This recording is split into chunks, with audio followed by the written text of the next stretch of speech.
Alrighty dann, liebe Leute, und damit ein herzliches Willkommen zu einer weiteren Folge Shakes and Fidget mit mir, Basti. Und wir machen ein paar Ankündigungen und dann will ich über ein Thema sprechen, nämlich Thema Sport. Aber erstmal zu den Ankündigungen.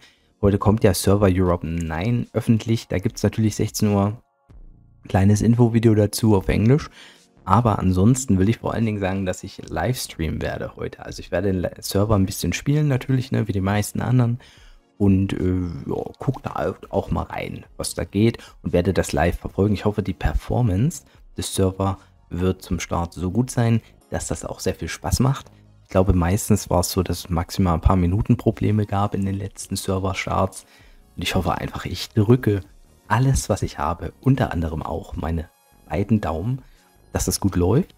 Und ich würde mich natürlich freuen, wenn ihr da vielleicht reinschauen wollt, selbst wenn ihr, oder vor allen Dingen, wenn ihr EU 9 nicht spielend, aber interessiert seid in Shakes. Und ich meine, wenn ihr das Video seht, seid ihr das ja auch möglicherweise. Und zusätzlich kann ich auch mal announcen, dass ich ein paar, wenn auch nicht große Codes, aber ein paar Codes zur Verfügung gestellt bekommen habe. Und die werde ich dann auch im Zuge des Livestreams verraffeln. Ja, und die könnt ihr theoretisch, diese Codes, auch auf anderen Servern einsetzen. Das ist halt ziemlich geil. Und ja, den Livestream findet ihr in meiner Videobeschreibung. Ne? Das ist natürlich auf Twitch, ist klar. Drops gibt es bei mir keine, kann ich schon mal vorweg sagen. Aber der größte Drops oder der größte Drops sitzt ja eh vom Rechner, ne? Ganz klar. Und ja, der neue Tag hat gerade angefangen. Wir müssen jetzt hier ein bisschen mit Daily Business anfangen. Und da sich das Ganze natürlich nicht ganz so gut eignet, um auch ein Thema anzusprechen, was mich eigentlich auch schon länger beschäftigt, würde ich einfach mal sagen, gehen wir mal in die erste Daily Quest rein und schauen uns mal den letzten Gildenkampf an, den ich habe gegen Crit Happens. Ich glaube, ja, das war eine Niederlage. Ich will mir mal anschauen, warum und dazu eben sprechen, was so los ist. Ich überlege gerade, gibt es noch eine Ankündigung zu machen? Nö, ich glaube eigentlich nicht. Also können wir eigentlich reingehen. Also Crit Happens ist ja erstmal für die, die es nicht wissen, mein letztes S oder diejenigen, die mein letztes S41-Video nicht gesehen haben. Es ist so, dass wir Crit Happens schlagen können in der Verteidigung, aber oftmals auch mal verlieren wegen der Anmeldequote. Und ich muss sagen, hier sind 41 Leute. Ich habe schon ein paar Fights gesehen, die wir gewonnen haben. Da hatten wir weniger Leute, aber genauso haben wir auch Fights verloren. Aber das Ding ist, im Moment ist der Ehrenabstand noch so groß. Crit Happens noch so weit vorne. Dementsprechend verlieren wir nur 20 Ehre und wenn wir aber gewinnen, gewinnen wir 180 Ehre und dadurch kommen wir näher ran. Ja, wir kommen näher ran. Es wird dann natürlich knapp werden, wenn es dann mal so weit ist, dass wir von der Ehre so nah dran sind, dass wir mehr Ehre verlieren. Bis dahin kann man das wahrscheinlich so weiterführen und danach muss man sich Gedanken machen, eben auch, wie kann man die Leute vielleicht akquirieren, gibt es vielleicht noch neue Leute, aber es ist natürlich auch schon verhältnismäßig älterer Server. Ja, und deshalb ist es gar nicht so einfach. Ich bin aber erstaunt eben jetzt, wenn ich sehe 41 Leute und es hat leider nicht gereicht. Das ist ein bisschen unlucky, weil in der Verteidigung natürlich jeder von Crit Happens dabei ist, aber da sind auch ein paar Leute dabei, die sich halt auch nicht anmelden immer. Ne? Also das gehört halt auch zur Wahrheit dazu. Und das Thema, was ich ansprechen will, ist das Thema Sport, denn Dorsa ist ja ein Paradebeispiel für Sport. Das Ganze macht er auch ein bisschen über seinen Instagram-Account öffentlich. Hat er auch, glaube ich, schon mal da so eine Monatschallenge gemacht. Die will er, glaube ich, mal wieder machen, wenn ich das recht in Erinnerung habe. Also, Wahnsinn, Verleinix, wie oft er sich wiederbelebt hat. Hallihallo, ey. Och, nochmal. Ja gut, wahrscheinlich geht es jetzt nur. Ich glaube, Verleinix macht alle fertig hier, würde ich behaupten. Wie oft hat er sich denn wiederbelebt? Also schaut das euch gerne mal nochmal an. Ich würde jetzt mal schimpfen, 6 oder 7 Mal hat er sich wiederbelebt. Also hammerhart, ne? Naja, wie dem auch sei. Die Geschichte rund um Dorsa habe ich auch positiv verfolgt. Ich habe natürlich nicht an dieser Challenge mitmachen können, aber ich habe eigentlich auch schon seit ein paar Jahren immer wieder den Versuch gestartet, Sport zu machen, neben meinem Job, neben meiner Familie, neben meinem Hobby, Shakes and Fidget muss man sagen, oder allgemein Gaming, ne, oder Streaming, was auch immer. Das ist natürlich alles Zeit oder wenn man Videos schneidet und so, die vielleicht für potenziellen Sport verloren gehen könnte. Der Tag hat ja nun mal leider nur 24 Stunden. Aber das Ding ist ja, dass ich jemand bin, der verhältnismäßig wenig Schlaf braucht. Ich weiß nicht, brauchen ist vielleicht falsch, weil ich bräuchte vielleicht mehr Schlaf, aber ich komme meistens noch gut hin, wobei ich jetzt mittlerweile mit 34 auch merke, so 4 Stunden am Stück schlafen, mehr als 2 Tage geht nicht. Das ging früher. Heutzutage geht es nicht mehr. Ich brauche schon so, sag ich mal, wenigstens immer mal 6 Tage. 6 Tage. 6 Stunden Schlaf, das sollte schon drin sein. Aber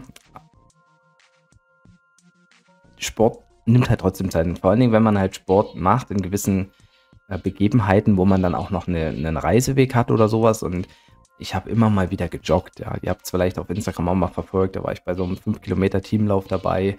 Und das waren immer so Motivationen für mich auch im Frühjahr zu sagen, ich gehe joggen. Das habe ich ein Jahr mehr, ein Jahr weniger gemacht. Aber vor allen Dingen, wenn es dann immer Richtung Herbst ging, habe ich es dann immer gelassen. Ja, also zugunsten von vor allen Dingen Rechnern, ne, oder so. Also das, ja, keine Ahnung. Oder anderen Begebenheiten. Und ich war sehr unlucky in dem Fight, aber habe auch deftigen Gegner bekommen. Jetzt ist die Sache so, dass ich seit letztem Jahr eigentlich Tischtennis gespielt habe, versucht habe wenigstens einmal die Woche, und das habe ich auch weitestgehend gemacht. Und dann kam ein neuer Kollege zu uns auf Arbeit, mit dem ich mich gut verstanden habe. Und der hat halt Fußball gespielt. Und ich habe in meiner Jugend Fußball gespielt. Fußball ist meine Leidenschaft. Also immer, wenn ich irgendwo Leute Fußball habe spielen sehen auf so einem abgezäunten Feld, hatte ich eigentlich immer auch ein bisschen Bock mitzumachen. Und ja, durch die damalige Sommerpause bin ich zum Verein mal zu Probetraining hingegangen und habe mal geguckt und habe natürlich gemerkt, es geht vor allen Dingen um die eigene Koordination, Ausdauer, Balltechnik. Ne? Das verlernt man jetzt nicht zwingenderweise komplett, aber man muss da auf jeden Fall reinkommen. Und das fand ich so gut, die Probetrainings, hat mich eigentlich auch gut gefühlt, dass ich gesagt habe, okay, ich trete dem Verein bei, ne? Es ist einfach unterste Liga. Aber 2-mal die Woche Training theoretisch mit dem Ziel, wenigstens einmal die Woche zum Training zu gehen. Was natürlich auch abhängig davon ist, wie meine Freundin zum Beispiel Schichtplan hat, ne? Wegen unserer Tochter. Ne? Also wenn sie nicht zu Hause ist, wenn sie arbeiten gehen muss, klar, kann ich nicht mitmachen. Und zusätzlich hat er auch noch Kontakt zu einer Soccer-Arena-Gruppe. Also das ist so ein bisschen Kunstrasen, Indoor bis zu 6 gegen 6. Und da habe ich auch relativ häufig mitgemacht. Und das hat mir sehr viel Spaß gemacht und das hat mir auch viel gebracht, um wieder ein bisschen reinzukommen. Und dann habe ich mich aber verletzt im Sommer am Fuß und das habe ich nicht so gut gleich auskuriert, als die Verletzung akut war, und habe mir das ziemlich lange mitgezogen, wodurch ich nicht ganz so viel Sport gemacht habe. Ich habe trotzdem immer mal, ich hatte zwar ein paar Wochen auch mal Ruhepause, wo ich gemerkt habe, mit dem C, das geht nicht so gut. Und dann war ich dann doch mal wieder Fußball spielen oder ich habe halt wieder gejoggt, bin auch Fahrrad gefahren, auch im Alltag Fahrrad gefahren. Und versucht auch ein bisschen auf meine Ernährung zumindest zu achten. Nicht so viel Ungesundes oder nicht so spät essen. Ne? Wenn man lange wach ist, hat man auch nochmal Hunger. Man denkt, man hat Hunger, dabei hat man gar keinen Hunger. Und worauf ich hinaus will, ist, ich habe es trotz der Zeit jetzt auch im Winter dann mit Krankheiten und so immer geschafft. Also die längste Zeit, wo ich keinen Sport gemacht habe, waren 9 Werktage. Ja, beziehungsweise 9 Werktage ist Quatsch, es waren 9 Tage. War ich wenigstens sonst einmal Fußball spielen eine Woche oder habe einmal. Was ist denn hier passiert, ey? Oh, Don Devil. Gejoggt. Okay, Don Devil hat uns halt komplett aus dem Leben genommen hier. Und ja, Bombay ist auch ein starker Char, obwohl von den Werten, ne, wenn man es mal vergleicht. Von Dexterity-Wert hat Forcerer echt einen Vorteil, aber das ist mega knapp. Ach, ja, okay. Und der ist Dämoniker, hat sich wiederbelebt. Aber auch wie ist das, da kein Crit rauskommt, mega knapp. Mega knapp. Also mit 41 Leuten haben wir schon eine relativ hohe Win-Chance gegen Crit Happens. Also ich habe es geschafft, durchzuziehen halbwegs. Ich war dann auch direkt zum 1.1. Ich hatte ja Magen-Darm zwischen Weihnachten und Silvester. Fußballtraining ist auch ausgefallen in der Halle. Da hatte ich dann nochmal eine kleine Ruhephase und war dann direkt zum 1.1. wieder joggen. Haben bestimmt viele Leute drauf. Ich laufe gerne da lang, wo viele Leute sind oder Autos stehen, also so an Verkehr. Ich laufe halt nicht an der Elbe direkt, ne, am Radweg, wo man joggen könnte, kein Problem. Ich laufe eher dann an der parallel führenden Autostraße. Aber es liegt vor allen Dingen daran, weil die beleuchtet ist.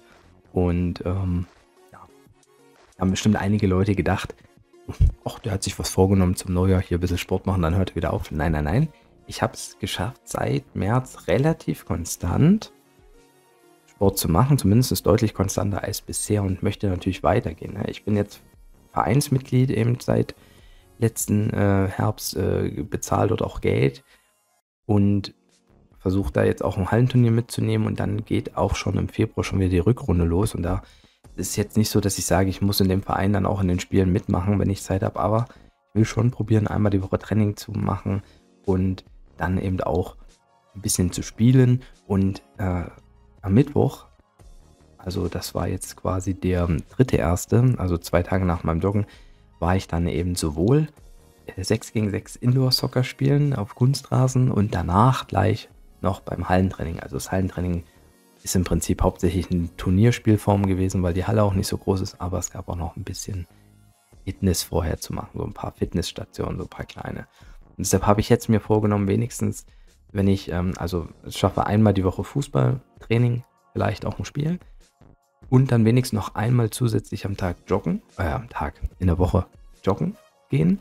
Wenn ich Fußball nicht schaffe, will ich wenigstens zweimal die Woche joggen gehen und sowohl beim Fußball als auch vor Fußball oder vor dem Training wie auch nach dem Training oder vor dem Joggen wie auch nach dem Joggen so ein paar Fitnessübungen machen. Ne? Also Liegestütze, Sit-Ups, Seilspringen oder irgendwelche Skippings oder so. Ein paar einfache Sachen. Einfach nur zweimal dann auch mitmachen, damit ich auch in dem Flow bleibe. Und ich bin da guter Dinge, dass ich das schaffe. Das ist noch nicht so viel Sport, wie jetzt zum Beispiel Dorsa macht. Ich bin auch kein Typ, der ins Fitnessstudio gehen kann. So, deshalb, ich brauche diese Motivation durch Vorgaben. Nächstes Jahr ist ja wieder ein Firmenlauf, da haben wir uns schon angemeldet. Da habe ich natürlich auch ein Ziel. Vielleicht auch eine deutlich bessere Zeit. Also ich bin 5 Kilometer in 26 Minuten gelaufen letztes Jahr. Meine Bestzeit, All-Time-Bestzeit, 5 Kilometer Lauf war vor 5 Jahren. Da habe ich ziemlich gut im Frühjahr trainiert auf Joggen, also auf Ausdauer. Da bin ich 21 Minuten gelaufen. Jetzt bin ich 5 Jahre älter und ich merke, die Knie, die sind schon ein bisschen mitgenommen im Verhältnis. Aber ja, mein Ziel ist es, vielleicht annähernd an diese Zeit mal ranzukommen, aber mal gucken. Ist ja auch noch viel Zeit dahin. Also da kann ich noch genügend trainieren. Ja, und freue mich aber, also ich habe diese doppelte Belastung am Vortag einfach mitgenommen und war mir nicht sicher, wie es mein Körper mitmacht. Und ich habe meinem Körper einfach vertraut und ich habe zumindest keine großen Blessuren davon getragen, eine kleine Blase an der linken Zehe und ja, so allgemein so ein bisschen Ziehen und Zwicken überall, aber das hatte ich auch schon teilweise vorher. Bin einfach mega happy, dass ich es gemacht habe, weil es halt auch Spaß gemacht hat und weil es halt auch sinnvoll ist und was bringt. Und ja, ich kann euch nur auf den Weg geben, Leute, macht auf jeden Fall Sport. Wir gucken jetzt nochmal, wie oft der sich wiederbelebt hat hier. An dem Moment. War es sogar Lefty? Ne, wie hieß er denn? Ne, sorry, der kam schon davor.